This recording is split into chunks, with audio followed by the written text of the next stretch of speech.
네, 안녕하세요. 저는 방문각 공무원 회계학 강의를 맡고 있는 신은미 세무사라고 하고요. 오늘은 저희 2021년도 지방직 9급 시험 문제 6월 5일에 치러진 시험이었죠. 해설 강의하고 그다음에 이제 시험에 대한 대비 방안 요런 걸 좀 말씀드리도록 하겠습니다.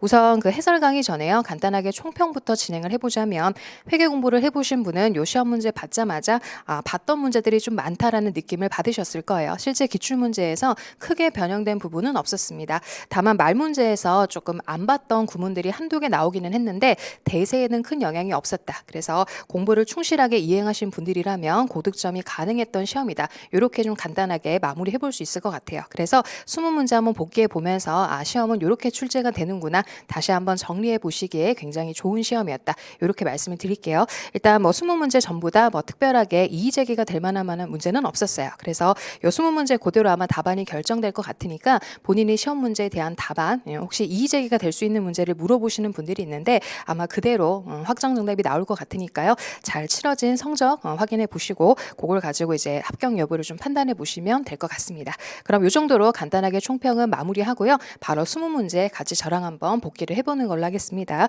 일단 1번 문제. 1번 문제는 저희 시험의 단골이죠. 무조건 한 문제가 나온다라고 할 수 있을 정도로 재무정보의 질적 특성을 다시 한번 또 물어봤어요. 질적 특성 하면 뭐 근본, 보강에 대한 얘기일 거고요.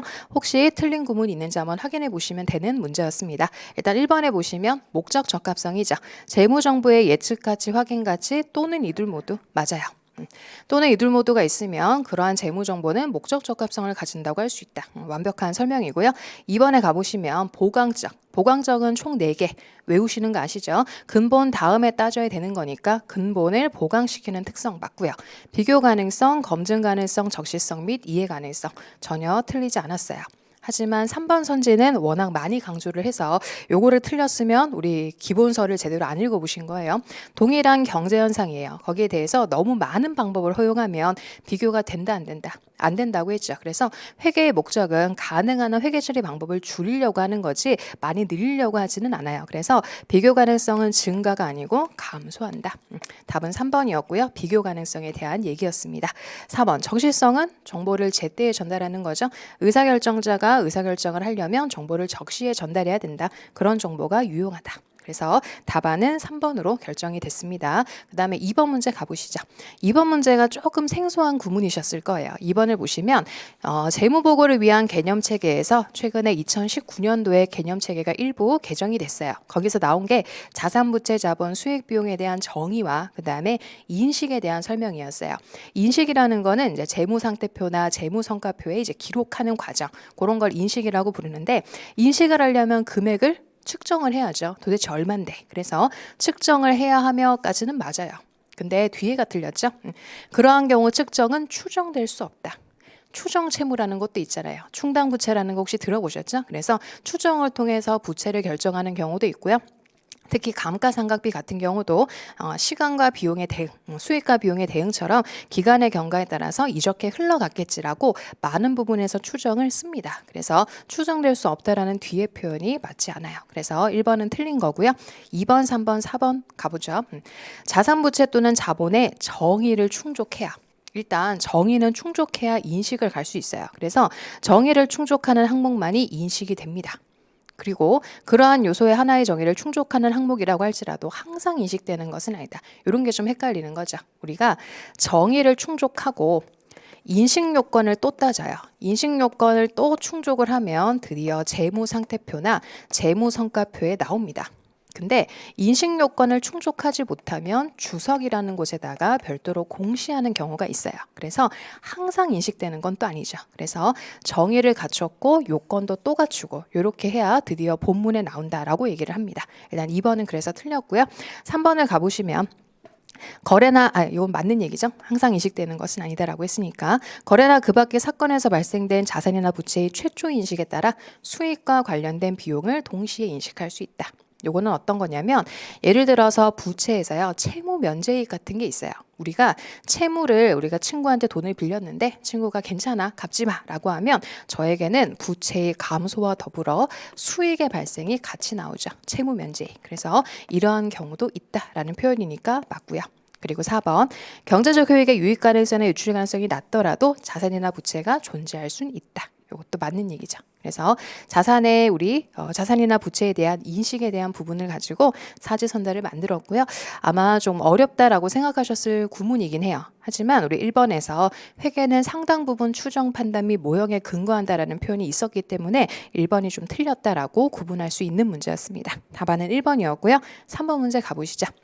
3번 문제는 저희 기초자산, 기초부채 나오고 기말자산, 기말부채 나오면 어떻게 기초자본이 기말자본이 된 거니? 라고 물어보는 거죠. 그래서 연결관계를 가지고 답안을 찾아가는 문제입니다. 우선 기초와 기말의 재무상태표부터 그려보시면 돼요. 기초에 우리 자산은 15,000원 있었고 부채는 8,000원이 있었다. 그럼 기초에 이 회사는 자본이 7,000원이 있는 회사였어요. 그런데 기말에 갔더니 자산이 18,000원 됐고요. 부채는 5,000원으로 줄었어요. 이에 따라 기말 자본은 13,000원이 됐습니다. 자, 요건 알겠거든요. 근데 왜 7,000원이 13,000원 된 거야? 라고 답변을 할 수 있어야죠. 그래서 크게 두 가지의 활동이 있다. 벌고 쓰고 한 게 있을 거고 뭐 유상증자 하거나 현금 배당 준 것들이 있겠죠. 그런 걸 가지고 기타 포괄이익 찾아가래요. 기타 포괄이익이나 당기순이익이나 요 둘 거래가 손익거래라고 부르죠. 그래서 당기순이익 3,000원 말고도 기타 포괄이익이 있나 봐요. 물음표 일단 해두시고 유상증자는 2,000원, 현금 배당은 주주에게 돌려주는 거기 때문에 마이너스 1,000원이죠. 그래서 요 관계에 따라서 여기 물음표를 찾아가시면 되는 문제였습니다. 계산 실수만 없었으면요. 답은 2,000원으로 구하실 수 있는 그런 형태였습니다. 그래서 제가 수업 시간 때도요. 올해는 당기순이익이랑 기타 포괄손익을 구분해서 물어볼 가능성이 높다라고 했기 때문에 그런 부분들에 대비가 되셨다면 충분히 풀 수 있는 문제였습니다. 그 다음으로 4번 가볼게요. 4번은 저희 시험에서도 매번 출제가 되는 현금 흐름표. 그 중에서도 직접법 문제예요. 그래서 직접법 문제긴 한데 위를 물어본 거니 아래를 물어본 거니 그거죠. 그래서 첫 줄에 가보니까요. 직원들한테 1,000원의 급여를 현금으로 줬대요. 아, 그렇구나. 그러면 직원들의 급여로 인한 현금 유출액 1,000원이라는 현금의 유출이 있었구나. 이걸 토대로 발생주의 금액을 물어보는 거예요. 그래서 급여라는 거에다가 물음표를 두시면 됩니다. 근데 이 문제는요. 제가 좀 쉽다라고 하는 이유가 성급급여, 미지급급여가 통상 같이 나오는데 그냥 미지급급여만 줬어요. 여러분들이 제일 많이 대비했던 성급급여를 안 물어봤죠. 그래서 다행이다. 미지급급여는 부채니까요. 200원이 700원 됐다는 얘기는 미지급급여가 증가했다는 얘기죠. 500원.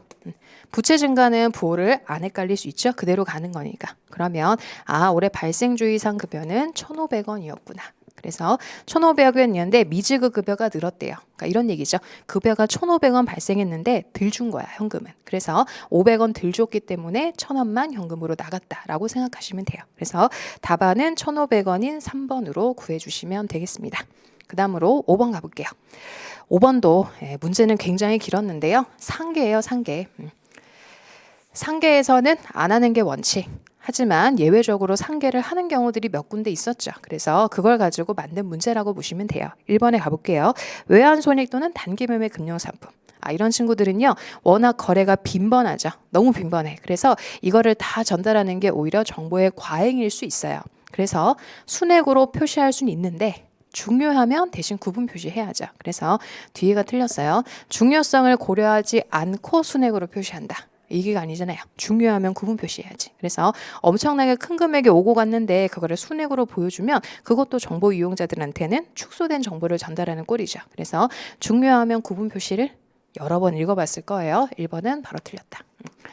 2번, 3번, 4번은 다 된다는 얘기죠.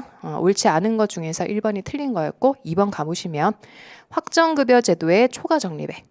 요거는 우리가 공부를 많이 안 하는 파트이긴 해요. 퇴직급여에 가보시면 확정급여 제도라는 게 있어요. 이 확정급여 제도는 흔히 얘기하는 기업이 이제 종업원들을 고용하면 퇴사할 때 퇴직금을 줘야 돼요. 그래서 퇴직금을 줘야 되는 건 기업 입장에선 빚이에요. 개인 얘기하는 건 아니고 개인한테는 그게 목돈일 수 있지만 회사한테는 그만큼 돈을 줘야 되기 때문에 확정급여 채무라고 해서 빚덩어리를 갖고 있는 거예요. 대신 요 빚을 이행하기 위해서 외부에다가 사회 적립이라는 걸 합니다. 그러면 빚과 자산이 있죠. 빚은 부채예요. 근데 이 둘은 다 이 제도 때문이에요. 그래서 굳이 부채와 자산을 각각 표기하지 말고 순액으로 기재하는 것이 확정급여제도에서 나오는 뭐 순확정 급여부채 라고 하는 재무상태표에는 이렇게 순액으로 표시를 합니다. 그래서 2번 선제는 맞는 얘기예요. 다만 여러분들이 좀 자주 보실 수 있는 그런 구문은 아니기 때문에 참고 정도 하셨으면 좋겠다. 그 다음에 3번에 보시면 비유동자산 처분 손익은 차감하여 표시한다. 맞죠? 그리고 충당부채는 제3자의 변제와 관련한 비용과 상계 표시할 수 있다.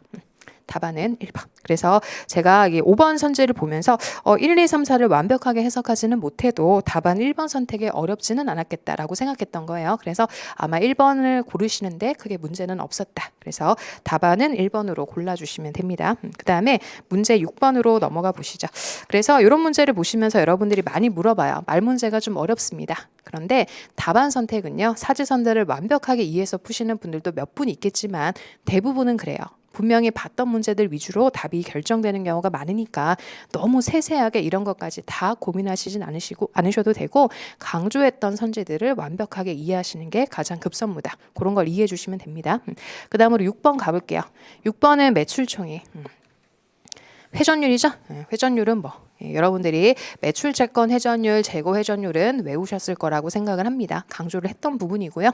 매출채권 회전율이 10회고요. 평균 매출채권이랑 곱셈하면 매출액이 나오죠. 평균은 500원. 그래서 매출액이 50만 원이 될 거고요.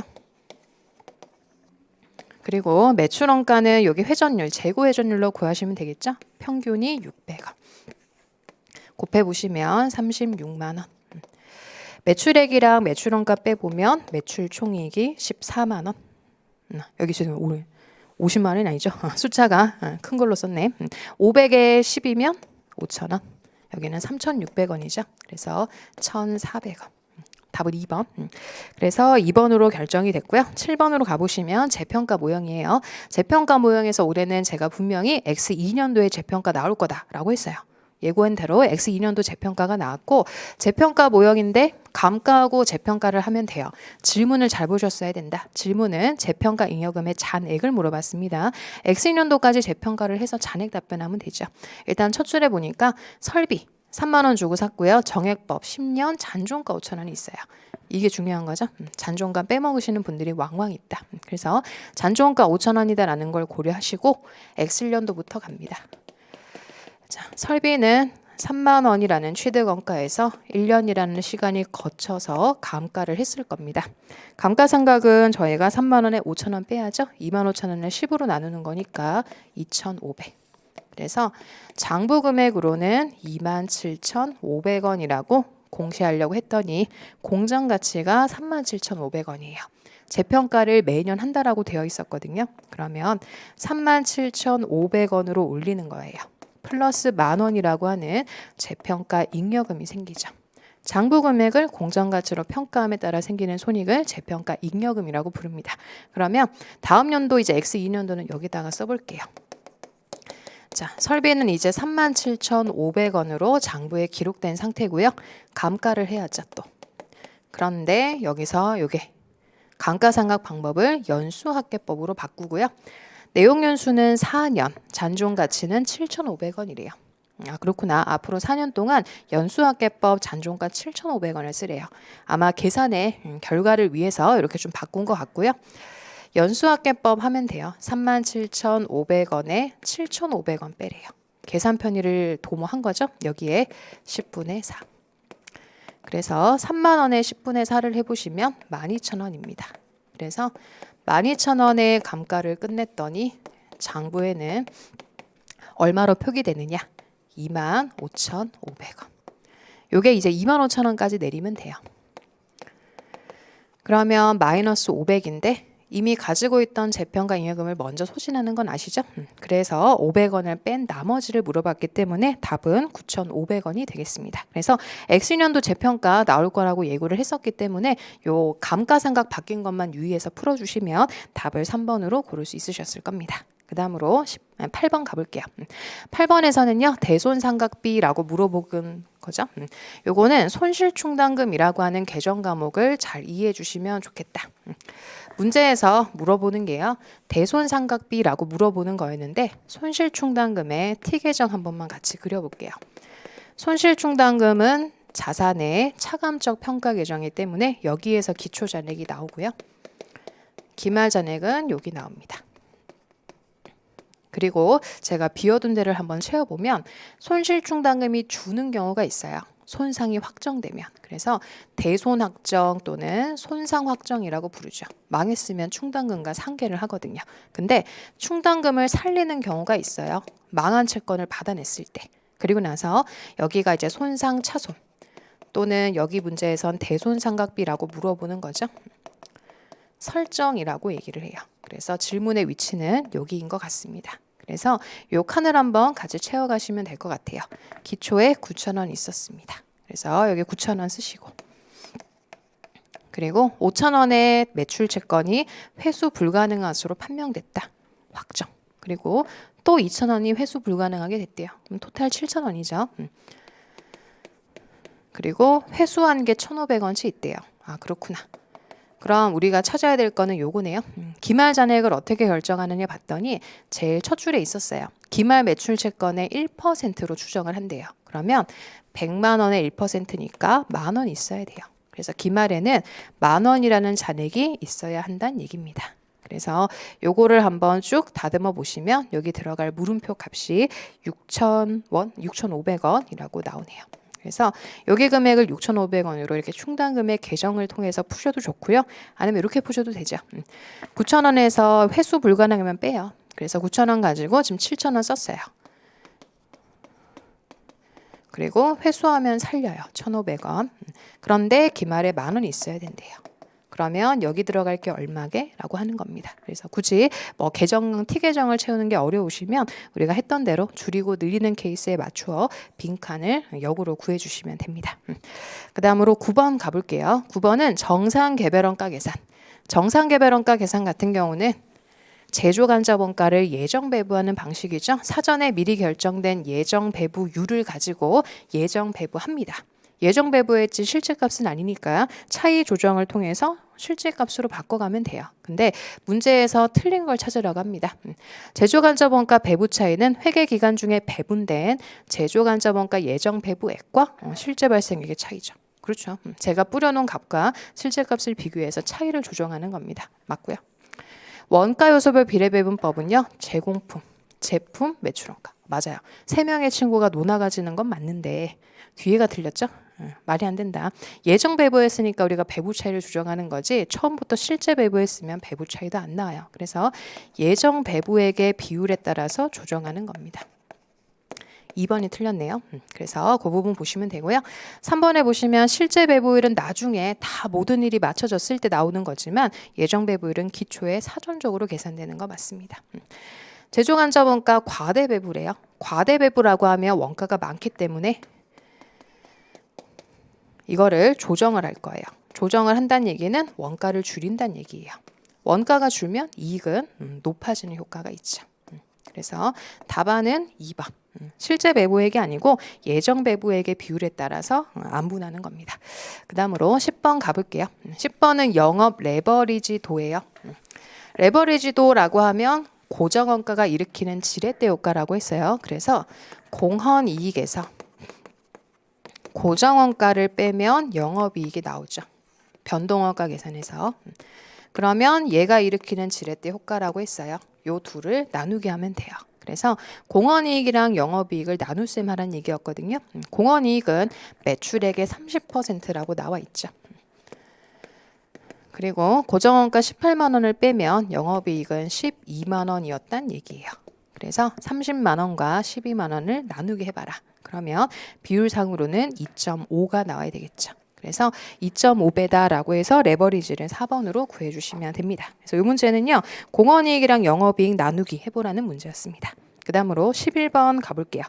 자, 11번 문제는 여러분들 대비했던 문제잖아요. 그렇죠? 무상증자 주식배당 분할 병합. 4명의 친구. 그래서 4명의 친구 중에서 틀린 거 물어봤어요.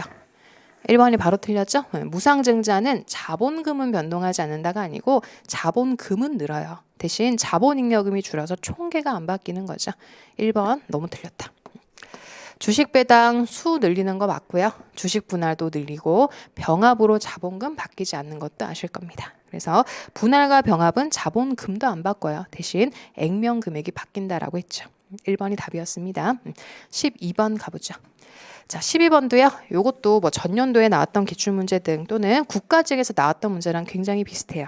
주식을 샀는데 산 건 좋아요. 기타 포괄 손익 공정가치 측정 금융자산으로 선택 분류했대요. 자기가 최초에 선택했어. 그러면 공정가 변동에 따라서 발생하는 모든 손익은 기타 포괄 손익이죠. 마찬가지로 3년도에 9만 원에 모두 팔았다. 하지만 이 팔았을 때 처분 손익이라고 해서 이건 단기 손익으로 인식할 처분 손익이 있느냐라고 물어보는 거예요. 단기 손익으로는 재분류하지 않죠. 그래서 0원이 된다. 그냥 팔아도 기타 포괄 손익에서 끝낸다라고 생각하시면 됩니다.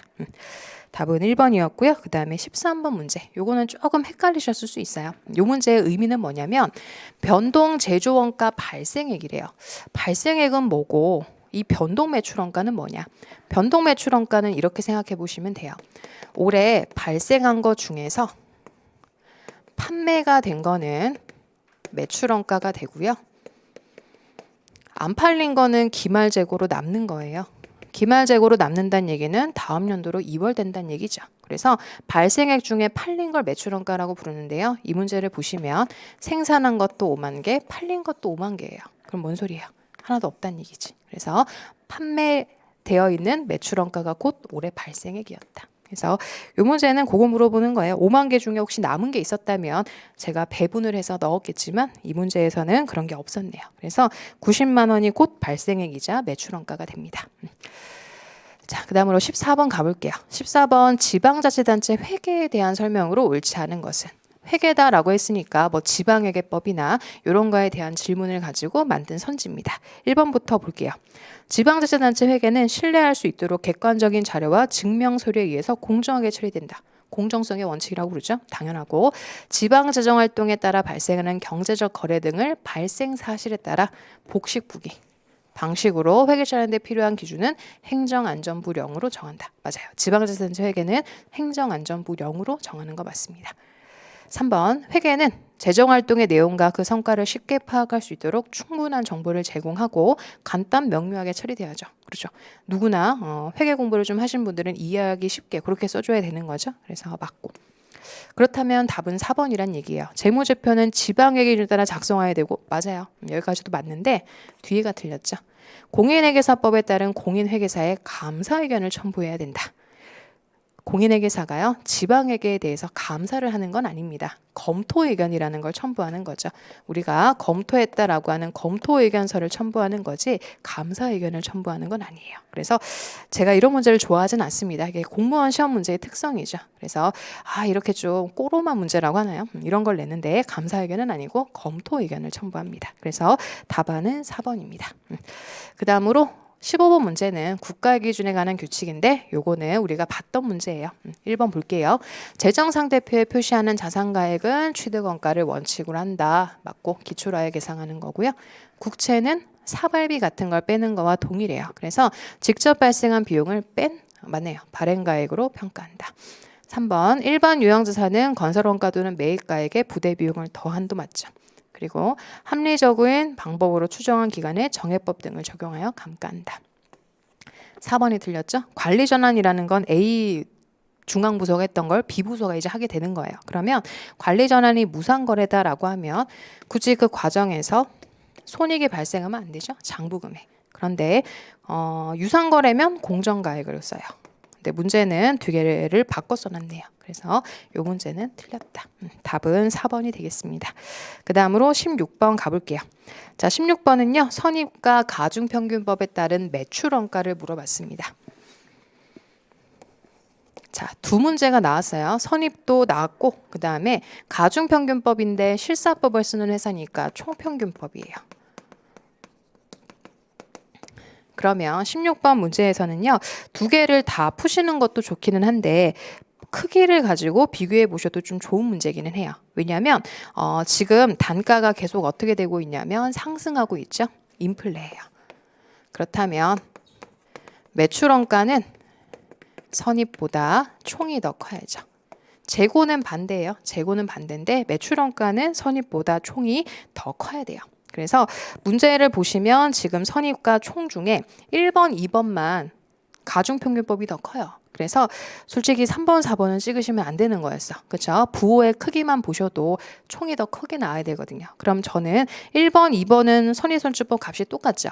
그럼 저는 하나만 풀어요. 가중평균법만. 그래서 이렇게 풀 수 있으면 제가 좋겠다라고 수업 시간에 얘기는 드리긴 했는데 제가 수업 시간에 얘기를 드리는데 이걸 참 실제화하기는 쉽지 않아요. 여러분들은 두 개를 다 푸셨을 것 같아서 얘기를 드리는데 선입과 가중평균법을 둘 다 풀라는 문제는 솔직히 아니에요. 그래서 선입은 4,960원이 나온 거나 다름이 없죠. 그래서 가중평균법에서 지금 첫 번째인지 두 번째인지만 맞추면 되는 문제긴 합니다. 그래서 그래도 제가 둘 다 설명을 드려보자면 선입선출법 같은 경우는요. 먼저 들어온 걸 먼저 판다고 했죠.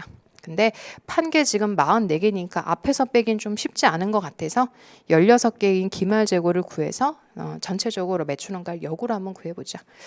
일단 기말재고부터 선입으로 구해보면 16개 남은 거죠. 여기서부터 역으로 가는 겁니다. 1,200원 그대로 남았을 거고 8개 130원 남은 거죠. 그래서 기말재고는 선입선출법으로는 2,240원이에요. 이렇게 숫자가 좀 구체적으로 나오면 되게 어렵게 생각하시잖아요. 그렇죠? 그래서 가능하면 하나만 풀어봤으면 좋겠다. 이런 얘기였고요. 매출원가는 이 문제가 좀 헷갈리는 게 1,200원이랑 다 더해진 게 7,200원이야. 원래는 이것만 더해서 주거든요. 그래서 이 문제를 누가 내셨는지 모르겠는데 좀 헷갈릴만 하다. 그래서 1,200원이랑 이게 다 더해진 게 7,200원이에요. 그러면 7,200원에서 2,240원을 빼란 얘기입니다. 그래서 매출원가는 구해봐도 4,960원. 그 다음에 총평균법은요. 총평균 단가부터 구해보죠. 7,200원을 이것도 지금 다 더한 게 60개예요. 60개. 그러면 개당 단가가 나올 겁니다. 개당 단가는 120원. 매출 원가는요. 44개를 팔았으니까 거기에 120원 하시면 됩니다. 그래서 금액으로는 5,280원 나오네요. 답은 2번이었네요. 그래서 선입과 가중평균법은 둘 다 풀어보셔도 이런 답이 나오고요. 가능하면 제가 처음 설명드린 것처럼 크기를 가지고 비교해서 가능한 선지를 걸러내시는 게 더 좋으실 것 같다. 그 다음으로 17번 갑니다. 17번은 은행 계정 조정표죠. 수정 전 회사 잔액을 물어보고 있습니다. 그러면 맞춰보면 되죠. 자, 회사의 잔액을 물음표라고 두고요. 은행은 13,000원이다. 그리고 마지막의 결과는 12,000원이랍니다. 자, 그럼 하나씩 읽어볼게요.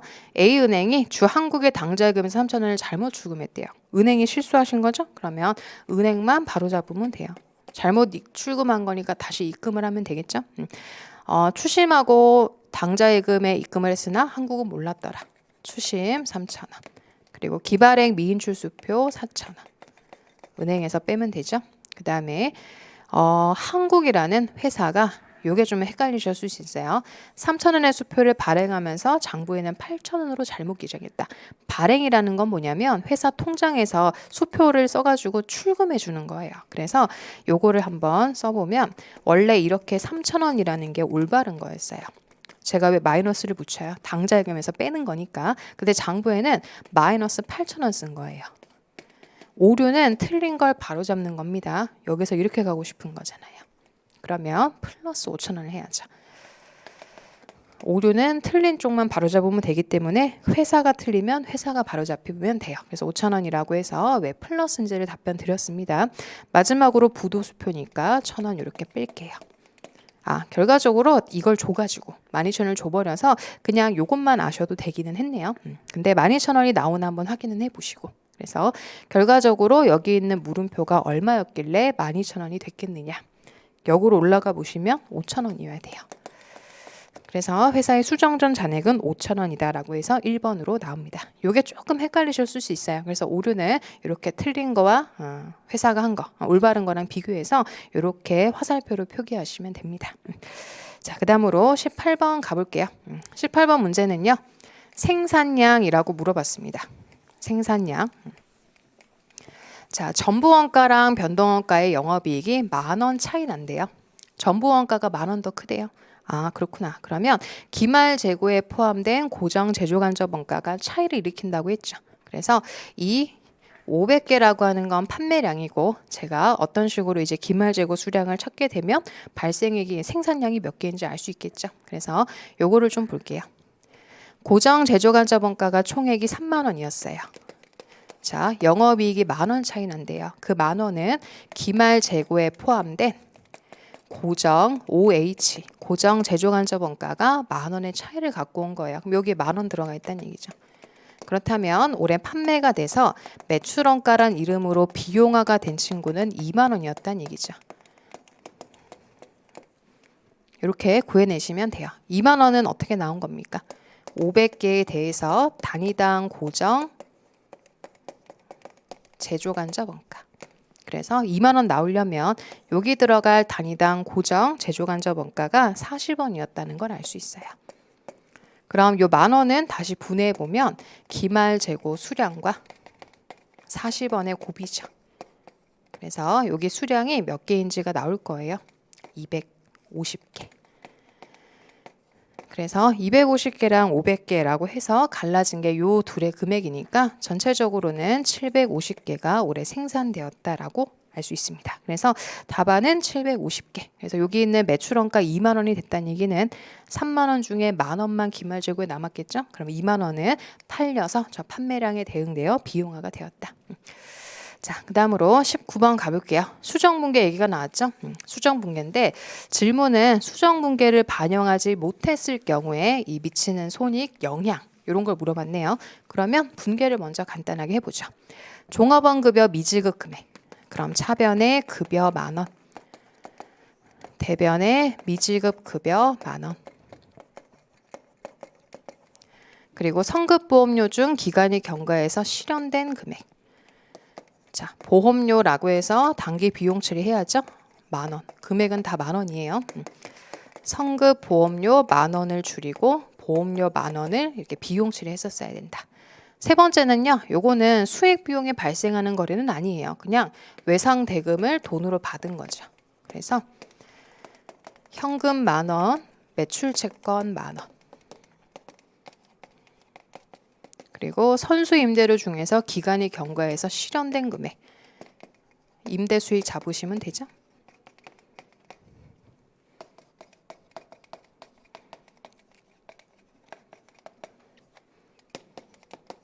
자, 그리고 차입금 이자 미지급 백이니까 이자 비용 10,000원.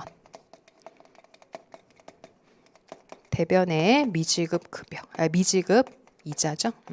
자, 이렇게 분계를 한 이유가요. 사지선다에 보시면 비용, 부채, 자산이라고 해서 나누어 질문을 했기 때문에 요거를 가지고 이제 문제를 다 분계를 좀 해서 그거랑 관계된 계정 과목을 역으로 찾아가시는 게 더 문제 풀기가 용이합니다. 그래서 1, 2, 3, 4에 대한 답안 중에 옳은 걸 찾으라고 했거든요. 옳은 거부터 한번 가보죠.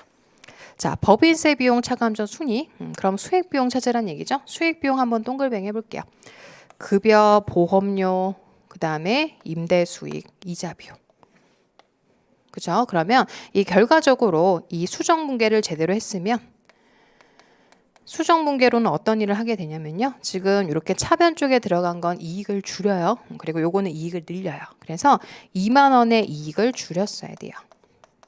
줄였어야 해.